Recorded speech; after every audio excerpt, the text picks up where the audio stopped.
It all comes down to this egomaniac and his little minion successor, Nicolás Maduro. For the last 18 years, these guys and their henchmen have propelled a socialist revolution. On paper, it sounds great. Help the poor and be more inclusive, right? But like those people who win the lottery and go bankrupt within a year, Chavez overspent a lot. He overspent a lot. Instead of investing, supporting development, and maybe saving some of those lottery winnings, they went out and spent it all on like Range Rovers and private planes and golden toilets. These guys lived like rappers. They also governed like rappers. No offense to rappers. But they didn't spend their lottery winnings. They spent an entire country's surplus. All of it. Hugo Chavez, the man who rallied behind the poor, the man who said being rich was bad, moved $4.2 billion offshore to his daughter's bank account, making her the thing he supposedly hated the most, rich.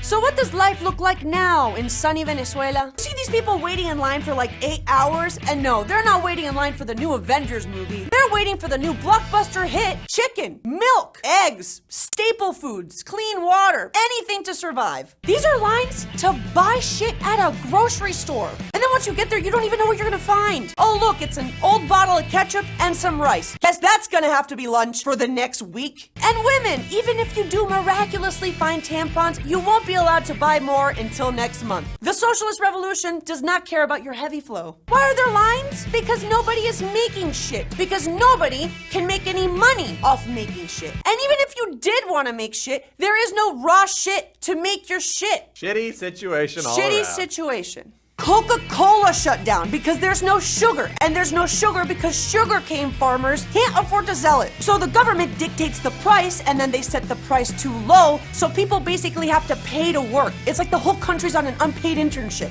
Venezuela, congratulations. You have the distinct honor of having the highest inflation rate in the world. Woo! Yeah!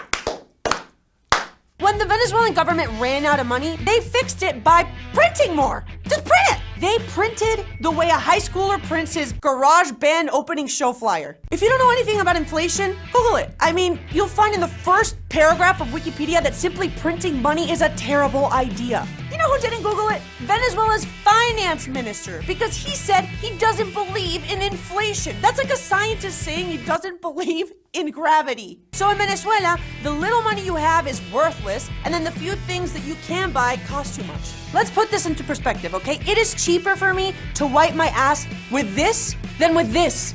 This is the biggest bill in Venezuela. It is worth less than 10 cents. To buy a chair, you need a physical truckload of cash. Hey Chris, you know what else Venezuela got really good at the last couple of years? Smiles? Kidnapping and murder. Not smiles. God damn it. This is the crime rate 20 years ago. And today the crime rate's up here. Am I in the shot? No. Okay, no.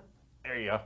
Highest in the world, baby! If any of you are like some of my friends, you may be like, oh my God, I didn't know it was that bad. Well, it doesn't help that 90% of the media is controlled by the government back home. So when shit like violent protests are disrupting the country, the news just airs stuff like this. Obviously, I have the luxury to be able to talk like this because I'm in the United States. But this shouldn't be seen as a privilege. This should be seen as a right for all Venezuelans to be able to speak out this way. So yeah, this episode is a bit heavy, but honestly, I'm really glad I did it. But tell me, what did you take away from this episode? You can be Venezuelan. You can be not Venezuelan. I mean, I just want to hear what you gotta say. So until next time, I'm exhausted. I'm Joanna, and I've said my piece.